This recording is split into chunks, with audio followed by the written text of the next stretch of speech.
Hey guys, welcome back. Thanks for joining me today. Hope you had a great weekend. I was in Vegas for Formula One, Las Vegas, and it was a really great time. It was Vegas for 48 hours, so I am a shell of a person, but really good time out there. If you haven't been to an F1 race, I highly suggest you checking it out. They do a really great job.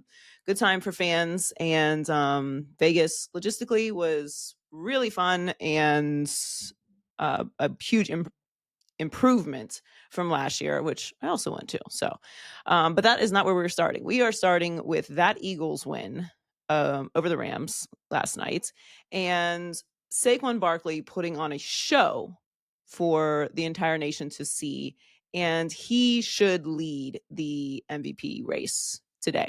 He has the most rush yards in a game in franchise history and the ninth most in a game in NFL history, the most rushing yards in a game in the entire NFL since 2009. That was 15 years ago.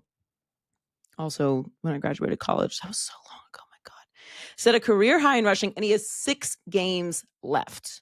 He was unbelievable last night. Unbelievable. And he's been incredible all season long.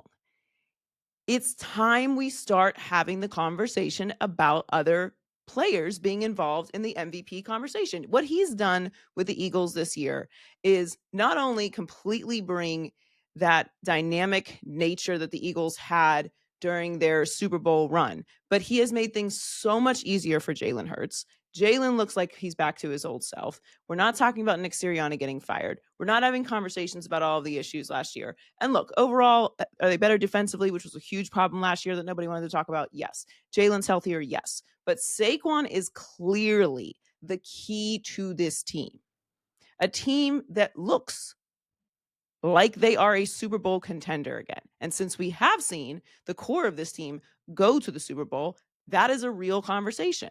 And Saquon being added to this team, the Eagles, and the way that they look and the way that they're winning and the way that he's been running the ball this year, it's just incredible. I'm so happy for him. We'll get to the Giants in a second, but he has been unbelievable all season long with the Eagles. He deserves it. He's always been a star. For a running back to be the face of an organization for years is so hard to do. He's been a household name. He is a one namer. He's getting the attention that he rightfully deserves.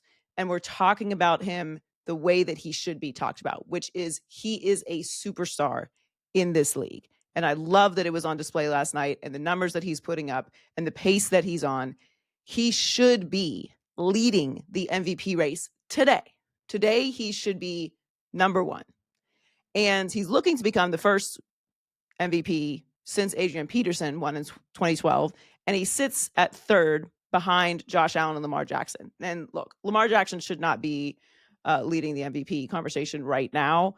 They don't even lead their division. So you can't be, in my opinion, at this point in the season, you should not be at the top of the MVP odds if you and your team are not even leading your division, which they're not. The Steelers are. Josh Allen has been unbelievable all season long. I said before the season, this was a year that Josh Allen could truly emerge in the MVP conversation and have the potential to win an MVP because he, for most of the year, well, for some of the year, did not have the same weapons that he had last year in Stephon Diggs. They weren't expected to be that good. And look, they're the top of their division again and look like contenders as they have every single year. But when we're talking about the MVP, I really think it is time. I have been pushing this agenda for a while now. Perhaps I will add this to my agenda when I run for office. We need a separate award for quarterbacks. The league has become so quarterback heavy. They make the most money. The next man up makes the most money every single time, even if they are mid. They have ridiculous over the top contracts. All of the rules are written to protect them. They are the face of every organization. Teams are giving up hauls in the draft just to try and find one. They're overpaying guys like Daniel Jones just to keep one. It's time to separate a quarterback award from the MVP so that we can earnestly have the conversation about guys who deserve to be in the MVP conversation without having to put up ungodly, unimaginable numbers to even be considered. Only 18 non-quarterbacks have ever been named MVP. Okay, we need to seriously split it off. Are you telling me that in order for Saquon Barkley to be the MVP, he has to break Eric Dickerson's single season record? He has to have more than 2,105 yards to be the MVP? Adrian Peterson had to rush for 2,097 yards. I mean, if you even watched that season, Adrian Peterson was clearly the MVP, but he also had to rush for 2,097 yards. He had to get over 2,000 yards. Saquon has 1,392 yards with 6 games left, so he's obviously on pace to hit that. But the fact that he even has to hit that marker to be in the conversation is why we need to separate it. You've got to open it up. I'm so tired of having the conversation about, well, Tyreek Hill, he's got to break the single season record in order to be considered. Saquon, he's got to beat Eric Dickerson's record. Meanwhile, the quarterbacks do not have to even come close to that threshold. Let's be honest about last year's MVP, right? Lamar Jackson was clearly the best player on the best team, but his numbers were not astonishing last year. If we seriously considered other players and not just talked about, he should be in the MVP conversation. No. Should he be the MVP if he's not a quarterback? And if they had a quarterback award, let's call it like the Tom Brady award, or if that's too aggressive, let's call it the Bart Starr award, right? And it's the best quarterback award. And it will be hotly contested, as the MVP is every year. But then it would open up a real conversation about, can other players be considered for MVP? And not just considered, like actually win it. There are guys who should win the MVP who are not quarterbacks. And it's become such a quarterback heavy league, rightfully so. They touch the ball every time. Having a good or bad quarterback can completely transforms your organization. I get the importance of quarterbacks, but when it comes to this award, it eliminates all of these other positions and all of these other incredible performances, and it sets the threshold for those players so unimaginably high that it's really just a cheeky thing that we talk about on these shows and not something that ever actually happens. So, 18 times that's happened. Let's be serious. It's time to separate the awards. It doesn't mean that the quarterback won't still win MVP, but at least then the voters can open up for consideration and actually vote for players who deserve to be in the MVP. Because we know if it comes down to Josh Allen, Lamar Jackson, and Saquon Barkley at the end of the year, Saquon's not getting it. It's going to go to a quarterback, mainly because they have the bigger moments. They're the feature. We know why, but it's just time. Like, I want to be able to say Saquon has a real chance of winning the MVP without having to break all-time records in order to do it. It's time to make another award. All right. Tom Brady might be too soon, but let's do Bart Starr. Speaking of Saquon Barkley, we got to talk about how bad the Giants are. Okay. The Giants lost 30-7. By the way, I picked the Bucks. I'm picking the cover, but 30-7, a total embarrassment. Malik Neighbors called the team soft as fuck. He talked about not getting the ball. He's clearly frustrated. And the Giants are a bad organization and have been for a very long time. And quiet as it's kept, because they are a really big brand. They are in one of our biggest and best cities of New York. They are a cornerstone brand of the NFL. The Super Bowls are legendary, but it's been a long time since they've actually been relevant. And as I mentioned earlier, Saquon has been the face of that organization for the past couple of years, which is why this whole Daniel Jones saga is so frustrating to me, for them to prioritize Daniel Jones, who really at best had a mid-season the year that they went to the playoffs. And it was because of Saquon Barkley. And very quickly they saw that he needs that running game and star power outside of him to even have the tiniest bit of success. But let's talk about the Giants organization for a second. They're tied with the Jags and the Raiders for the worst record in football. They will miss the playoffs for the 7th time in 8 seasons. They have the worst scoring offense in football. Since Super Bowl 47, they have the 4th worst record in the NFL. They also have the 4th worst record in the NFL since Eli retired after the 2019 season. They are not a good organization. They are thriving off of their brand, and it is not real. The emperor has no clothes. We have to stop talking about the Giants like this. like New York football is down bad, but as bad as the Jets are and as much shit as we give the Jets for being bad, the Giants are equally as bad. They're just as bad. They just have a different brand. They're just as bad. Maybe not historically, but like over the past decade, yes. I understand they won a playoff game. That was clearly a fluke, okay? It was clearly everybody operating at their highest potential level, and then they got washed the week after that. Now Daniel Jones is gone. Daboll's on the hot seat. They've punted on the season by dismissing Daniel Jones for money. They have this brilliant rookie who is clearly frustrated. And what's the message that they've sent to everyone? We just don't care about this season. We don't care. Like, the season's over. We don't care. We're going to save some money. We made a mistake on Daniel Jones. We let Saquon walk out the door, treated him like shit on the way out. And now he is fucking dunking on everyone in that division, but specifically you, because you had him. You had the guy who should win the MVP this year in your building, was the face of your organization, and you let him go and you treated him badly on the way out. It is just a bad organization, and it is compounded with mistakes. It is compounded with bad management. It is a bad organization overall. The only thing that should be in place next year is Brian Daboll, because he has shown the ability to develop quarterbacks, and they are going to get a quarterback because they are going to be high in the draft because they are terrible. Now, if Brian Daboll doesn't end up staying there, if they end up letting him go, he's going to get hired almost immediately. If he takes a year off, he will be a head coach again very, very soon. So if you clean house, it wouldn't be surprising to me, although I do think you should hang on to Brian Daboll. But the Giants as an organization are bad, and they are wasting a season from Malik Neighbors. It is ridiculous. He has the most targets amongst rookies, second in receptions. They could have figured all of this out, and they just fucked around like the Giants always do. Saquon on national television last night, that was brilliant. And the Giants as a team haven't rushed for that many yards in a game since 2022 as a team. It's just time to just put the proper level of chaos attached to the Giants brand that we do for the Jets brand. Obviously, we kind of mush together that New York football is down bad, but like, the Giants are bad.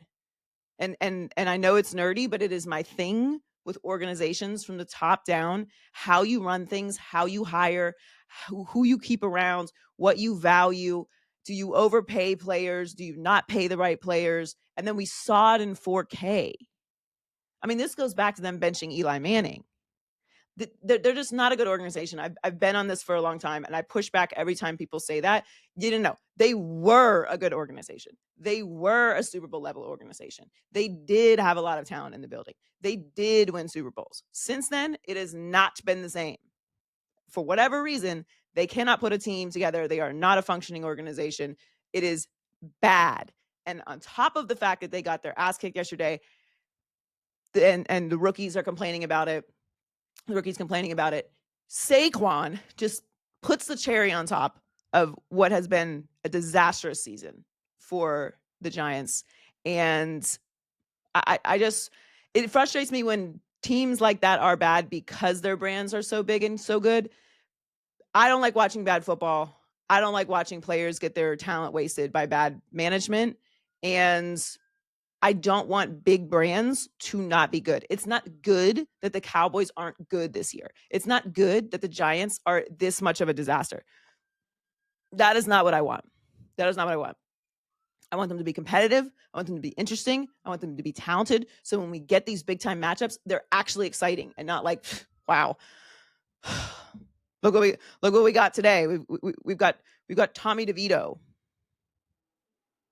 We've got a Giants team that the organization has told the players essentially that they don't care about how the rest of the season goes because they care more about money. Money which, by the way, they didn't have to spend and spent it on a player that they now just let go. It's just chaotic, and we got to be real about it. So Patrick Mahomes says that he wants blowouts after another close win. Everyone is going to freak out about how close that win was yesterday over the Panthers. I, once again, do not care. I understand. You want to win more convincingly. You don't want things to come down to a walk-off field goal to beat the Panthers, who are a team that is clearly struggling.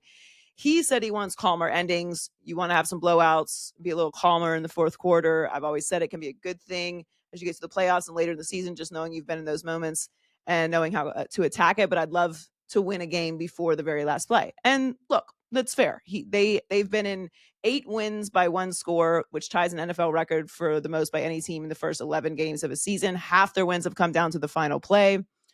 And, their offense has not been the same. They've been a defensive team for some time now. I've already talked about this. They're 10th in scoring and 14th in yards. Mahomes leads the NFL in interceptions, and he's had a career worst 240 passing yards per game. Their offense is not the same as it's been. I know that people are going to freak out about it. There's going to be some cause for concern. I will believe it when I see it. I don't need to be first. I don't need to lead the bandwagon, of hot takes. When the Chiefs lose in the postseason, I will then admit that all of you were right about the Chiefs. Until then, them struggling during the regular season or having walk-off field goals against the Panthers is just not a concern of mine. I've seen this movie time and time again, and when they get to the postseason, they are just a different team. So I know Mahomes would like to chill a little bit in the fourth quarter, but look, there's parity in the league, right? I say this all the time about bad teams. People get all chaotic. They're like, you need to blow teams out. Every player on that Panthers team is a professional football player. They are the best in the world. Okay. The worst players on the worst NFL team are still professional football players. This is not college. Most games in the NFL are won by one possession because everyone is super fucking good. So this idea that every good team is just going to blow out every bad team is for college. I don't know who started this propaganda, but I would like to fight them. Stop it.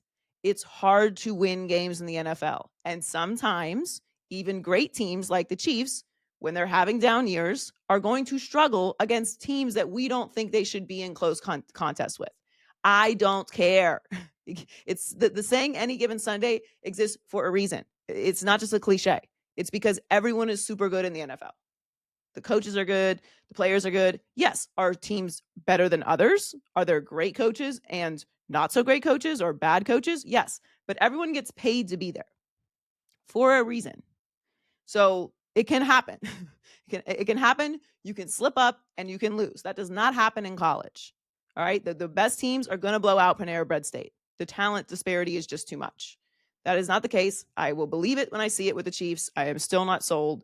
I understand that they're struggling and that they need to work on some things. They need to tighten up as they head down the stretch, but they are still one of the best teams in the NFL. That's what their record shows.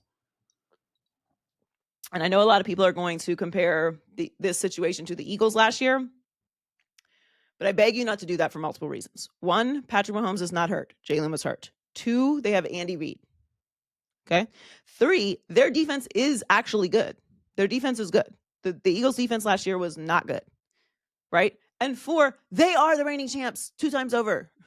So this is not the same situation. Please do not do sweeping comps. They could lose in the postseason. It is entirely possible. Maybe someone will catch them. I will believe it when I see it. Finally, Caleb Williams. Oh my God, the Bears. So the Bears made a change, obviously, at offensive coordinator. And since they have done that, Caleb Williams is 3rd in completions, 2nd in attempts, 2nd in total yards, and has not turned the ball over once. They have scored more points in these last 2 games than the last 4 combined. So clearly the right move. So applause on that. They lost, but I think that the important thing to remember is that this year is about developing Caleb Williams, which I said from the beginning. I said this during the offseason, and all of Chicago flipped out that I have no expectations for Caleb Williams. I want him to look like a franchise quarterback at the end of the season. That is what I expect as far as wins goes, as far as making the playoffs go, as far as making to the NFC Championship game. I don't care about that. I don't care about that. I want to see Caleb Williams get better, get more confident, get more comfortable, minimize mistakes, get the timing down, get the speed of the game down. And then as he grows as a player throughout his career, the expectations will grow. He is a rookie. Look what's happening with Jaden Daniels and the Commanders right now. right? We were all flying high, as we should, because he looked great. And then he came down, and they came down, and now everyone's going to panic. Stop doing that. Stop doing that. Playing quarterback in the NFL is super fucking hard to do. Being a rookie quarterback in the NFL is hard to do. These ridiculous expectations lead to people losing their jobs. They lead to panic. They lead to unrealistic and silly decisions. They add extra pressure to a situation that it should not be applied. I'm not saying that you shouldn't expect them to go win games. I'm not saying that the number one overall pick shouldn't have some level of expectation of looking like a franchise quarterback. But he does look like a franchise quarterback, and he is going to continue to get better. And you're making moves and decisions to improve things for him, which should have always been the goal for the Chicago Bears. That's why this whole silver lining, the silver lining is they're playing better.